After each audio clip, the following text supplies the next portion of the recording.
Next problem solve करते हैं, देखते हैं नेक्स्ट प्रॉब्लम क्या है।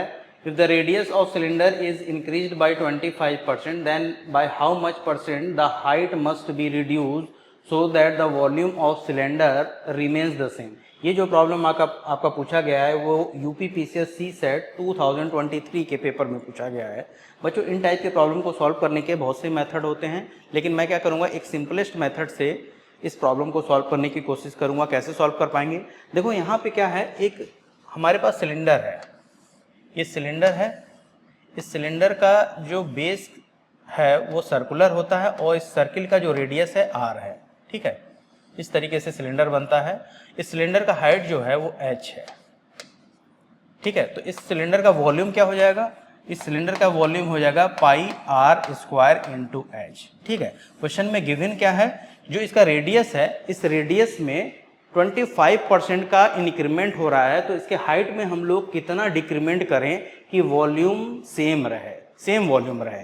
तो इस प्रॉब्लम को हम लोग कैसे सॉल्व कर पाएंगे? देखो, सबसे पहले हम लोग मान लेंगे कि जो रेडियस है वो रेडियस 100 है।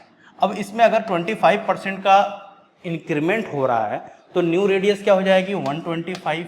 ठीक है, तो हम लोग क्या रेशियो कैलकुलेट कर पाएंगे कि किस रेशियो से रेडियस में इंक्रीमेंट हो रहा है या किस फैक्टर से रेडियस में इंक्रीमेंट हो रहा है। सिंपली आपको क्या करना है, पहले रेडियस क्या था 100 और उसके बाद क्या हो जाएगा 125। तो ये रेशियो अगर कैलकुलेट करोगे तो क्या हो जाएगा 4:5 रेशियो से रेडियस में इंक्रीमेंट हो रहा है। ठीक है, अब r में 4:5 रेशियो से इंक्रीमेंट हो रहा है तो r स्क्वायर में किस रेशियो से इंक्रीमेंट होगा? सिंपली स्क्वायर करना होगा, यानी 16:25 के रेशियो से r स्क्वायर में इंक्रीमेंट होगा।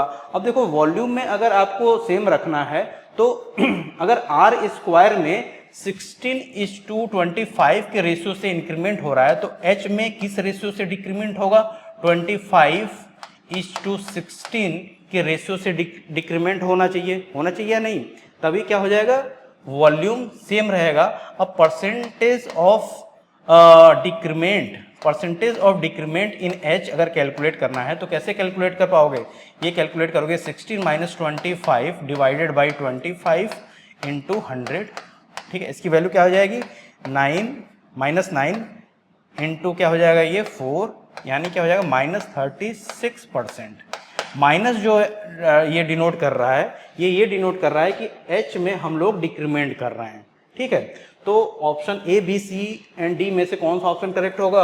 Option B is the correct answer of this problem. और इस तरीके से हम लोग क्या कर सकते हैं, इस गिवन प्रॉब्लम को सॉल्व कर सकते हैं और अपने आंसर को कैलकुलेट कर सकते हैं। नेक्स्ट प्रॉब्लम देखते हैं। नेक्स्ट प्रॉब्लम क्या है?